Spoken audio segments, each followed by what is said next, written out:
Bueno, seguimos en las 5 de las 7. Vamos a conversar en este momento con Francisco Díaz-Canseco, precandidato del partido político Perú Nación. Señor Díaz-Canseco, ¿cómo está? Muy buenas noches.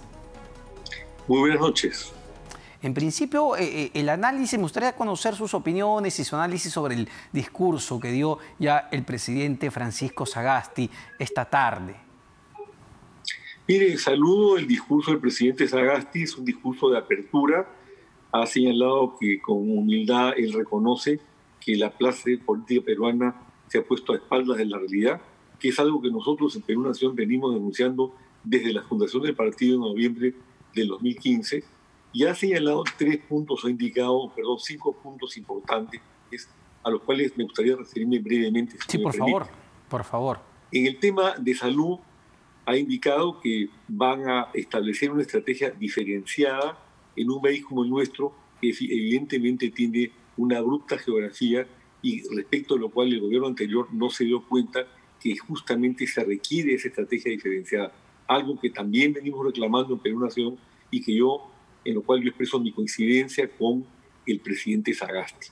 En el tema de economía ha hablado de estabilidad fiscal, Exacto. Señalado que hay un déficit en la recaudación del 30% y que de ninguna manera, dándole una lectura adicional a lo que él señaló, se caerá en medidas inflacionarias. Me parece adecuado lo que él está planteando. En el tema de corrupción sí me permito discrepar. Él ha dicho que ahí no cabe una intervención mayor del Poder Ejecutivo y que esto le compete al Poder Judicial, a la Contraloría, a la Fiscalía. No es así. Nosotros consideramos que hay un elemento fundamental en esos 25.000 a 30.000 millones de soles que se pierden anualmente por corrupción y que es precisamente la intervención del Poder Ejecutivo para que esto no siga ocurriendo. Es un buen punto de análisis y de discusión. ¿Qué se puede hacer, señor Díaz-Canseco, desde el Ejecutivo para luchar contra la corrupción? Porque lo que dijo, si mal no recuerdo, es que desde el Ejecutivo lo que se va a buscar es fortalecer, por ejemplo, a la Unidad de Inteligencia Financiera adscrita a la SBS, justamente para identificar, ¿no?, dónde están estos lavadores de activos. Miren, nosotros vamos mucho más allá de ese tipo de política. Nosotros consideramos que es indispensable expulsar a los corruptos de los organismos del Estado donde están enquistados. Y precisamente se tiene que comenzar por expulsar a los corruptos del Poder Judicial, de la Fiscalía, de la Contraloría y de la Policía Nacional. No cabe confiar en esos organismos, en las medidas que están habiendo gente muy honesta, infestados de corruptos que manejan, por ejemplo, los órganos de control interno, en muchos casos. Por eso hemos planteado la necesidad de crear un Consejo Nacional Anticorrupción que será elegido por votación popular previa filtración de los postulantes para que se encargue de votar del Poder Judicial y de los demás organismos a los corruptos. No cabe ejecutar una política válida anticorrupción y solicitarle a los mismos corruptos que ejecuten esa política. Pero nosotros somos muy drásticos en la materia y creemos que de otra manera esto no va a funcionar. ¿Qué haría en específico este Consejo Nacional Anticorrupción? ¿Qué atribuciones tendría? ¿Atribuciones de un juez? ¿Podría separar a alguien, digamos, sin una sentencia previa? ¿Cuáles serían sus funciones específicas? Mire, la idea, en primer lugar, requiere de una modificación constitucional y la idea es sustituir a los órganos de control interno por un órgano de control externo, que sería, o que va a ser, si como espero ganamos las elecciones, el Consejo Nacional Anticorrupción. Entonces, ¿qué es lo que pretendemos? Que quienes integren 4 personas para que haya paridad y alternancia en el mismo. Este Consejo Nacional Anticorrupción sean, en primer lugar, filtrados para determinar su idoneidad, meritocráticamente su currículum y, por supuesto, que sean personas absolutamente intachables, no solamente porque no tienen, como bien sabemos, antecedentes penales, sino porque además, ya que está de moda el tema de la incapacidad moral permanente que se basa en indicios, que no haya ni siquiera indicios ni una sola posibilidad de que sean corruptos. Esas personas no serán designadas por el Poder Ejecutivo o por el Congreso, sino elegidas por votación popular. El pueblo decidirá quiénes se convierten en los luchadores contra la corrupción oficiales para luego sustituir a los órganos de control interno y actuar como si fueran un órgano de control interno pero desde afuera para no contaminarse con la corrupción existente en esos organismos del Estado. Es una propuesta interesante e innovadora, pero quería ir a otro tema que me parece clave, dado el contexto actual, ¿no?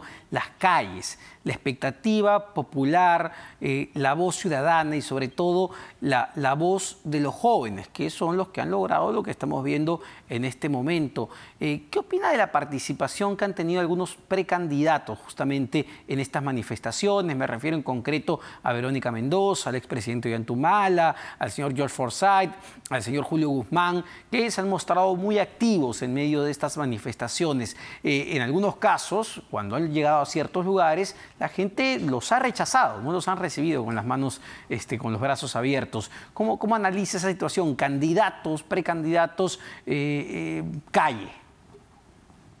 Tratando de aprovecharse de la circunstancia. Mire usted, nosotros estamos señalando hace muchos años en Perú Nación que la subclase, como yo le llamo, o la clase política peruana, desgraciadamente se ha hundido en la corrupción y en la ineficiencia. Y señalábamos también que iba a haber un momento en que el propio pueblo se levantara frente a esta situación. Eso es lo que acaba de ocurrir. A mí no se me ocurrió ir a la plaza, aunque estaba identificado con la causa de antemano, para que no se pensara que estábamos nosotros tratando de aprovecharnos de esa circunstancia. A ellos los han rechazado, a Verónica Mendoza del Cusco, a Forsyth en Lima, etcétera, porque se dieron cuenta que eran actos de oportunismo perfectamente censurables. Además, provenientes de personas que están vinculadas, que son parte de esa subclase política que el pueblo rechaza. Forsyth, por más que es nuevo en esto, era pues el candidato oficial del gobierno del presidente Vizcarra conjuntamente con Guzmán. O sea que ahí no había ninguna novedad. Ese rechazo es consecuencia del rechazo al oportunismo de esta subclase política que tanto daño le ha hecho al Perú. Sí, sin embargo, viéndolo de otro lado, uno diría, bueno, también es el momento para que los políticos sienten una posición determinada sobre hechos muy concretos. Y se lo comento porque cuando el día domingo, si no me estoy equivocando, la candidata, también precandidata a la presidencia, Keiko Fujimori, lanza un tuit pidiendo la renuncia de Manuel Merino, este tuit no fue muy bien recibido en las redes sociales y se calificó también de oportunista del momento. Entonces, ¿no está bien también que los políticos tomen posición cuando hay que tomarla? Yo estoy de acuerdo con usted. Lo que pasa es que si los políticos bailan al vaivén de las calles, al vaivén de lo que juzgan que es popular, al vaivén de lo que dicen las encuestas, entonces no hay posiciones coherentes, no hay detrás de esto ni ideologías ni programas, y lo que hay son vaivenes simplemente a la búsqueda del voto, a la búsqueda del éxito electoral, que es lo que ha pasado en los últimos 40 años en el Perú. Nosotros consideramos que se requieren partidos con base ideológica, con sustentación moral y que sostengan sus ideas, aunque cuando en algún momento puedan ser impopulares, porque de eso se trata. Para eso se forman los partidos políticos, para transmitir el sentir de un grupo de ciudadanos que debe ser coherente, que se reúnen porque tienen las mismas ideas y que ciertamente tienen una vocación de servicio por el Perú. ¿Usted cree que la contienda electoral vaya a cambiar de manera dramática, que el escenario vaya a cambiar de manera dramática a partir de los hechos ocurridos en la última semana? Es decir, con una juventud mucho más activa, con una juventud mucho más pendiente de lo que hace su llamada clase dirigente. ¿Esto puede cambiar, digamos, la correlación de fuerzas entre los candidatos? Muy buena pregunta. Yo creo que ha cambiado. Yo creo que lo que se está percibiendo ahora es un rechazo de esta vieja clase dirigente o su clase política, como yo le llamo, y la aparición de un nuevo escenario totalmente distinto al que teníamos en principio hace una semana, pero que ya estaba ahí caminando. No era visible, ahora sí es visible. Ahora ha obligado, por ejemplo, al propio presidente al nuevo presidente, a decir que esta clase ha fracasado, que se ha puesto espaldas a la realidad. Él es parte de esto. Están haciendo su autocrítica, porque ya el pueblo se rebeló. Pero yo creo que ahora el pueblo tendrá que ser coherente apoyando a quienes siempre hemos estado buscando lo que nosotros denominamos en Perú Nación una auténtica revolución pacífica. Dentro de ese contexto, ha hablado el presidente Sagasti de una un proyecto del Acuerdo Nacional que se llama Hambre Cero, vinculado a la agricultura, que a mí me parece, si me permite expresarlo, aunque no estaba dentro de la pregunta que usted formuló, por favor, muy importante. Ojalá puedan realizarlo, pero desde el punto de vista agrario, yo conozco estas cosas, como usted sabe, porque inicié el primer proyecto de quinoa orgánica en Perú hace 35 años y sigo trabajando en el campo. No es viable, porque hoy día la siembra grande de la sierra ya se está realizando, sin financiación, sin semilla certificada, sin apoyo técnico, de manera tal que va a ser muy difícil impulsar a estos 2.300.000 pequeños agricultores que representan a 10 millones de peruanas en esta oportunidad. Van a llegar tarde, lamentablemente. Ojalá se pueda hacer algo por el bien del Perú. Bueno, y sobre todo en un contexto, señor Díaz-Canseco, bien complicado y bien complejo. Yo lo decía hace un momento, ¿no? La crisis política a veces nos ha hecho olvidar problemas sumamente serios que persisten en nuestro país y que ha, digamos, agravado la pandemia de la COVID-19. Uno de ellos tiene que ver con el hambre, que usted menciona.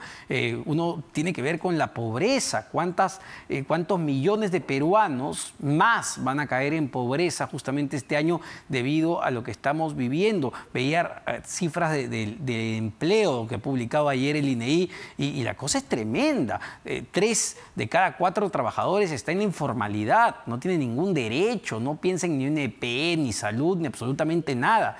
Entonces el país que reciba el siguiente presidente en julio del 2021, pues va a ser un país bien complicado. Efectivamente, dentro de nuestro plan de emergencia en Perú Nación, planteamos la necesidad de apoyar de manera decisiva a las pymes, que son las que generan el 98% del empleo en el Perú y que no reciben realmente apoyo alguno. Para eso hay 2 cosas fundamentales: la reducción de las tasas de interés, creando un COFIDE y un Banco de la Nación que atiendan directamente a los consumidores, que actúen como banco de primer piso, que bajen las tasas y obliguen vía competencia dentro de una economía social de mercado al oligopolio de bancos que manejan el 80% de las carteras en el Perú a bajar sus tasas de interés. Y en el otro lado, sería un banco estatal, ampliar los alcances de la ley por la cual se adjudica el 40% de las compras del Estado a las pymes, que jamás se ha cumplido. Queremos ampliarlo al 60% y, por supuesto, dar asistencia técnica a las pymes para que puedan participar en las licitaciones, en los concursos, para que se puedan consorciar y para que puedan también atacar el mercado internacional. No he escuchado nada de eso en el programa del señor Sagasti. Se ha limitado a señalar que va a mantener la estabilidad fiscal, lo cual es importantísimo. Pero espero también escuchar en las futuras semanas programas de apoyo a las pymes que son muy necesarios. Para ir terminando, señor Díaz-Canseco, ¿le preocupa, aunque en su mensaje sí, no lo escucho, ha sido... He perdido el audio. ¿Me escucha bien, señor Díaz-Canseco? ¿Me escucha ahí? Parece que tenemos algún problema de conexión con el señor Díaz-Canseco. ¿Señor Díaz-Canseco?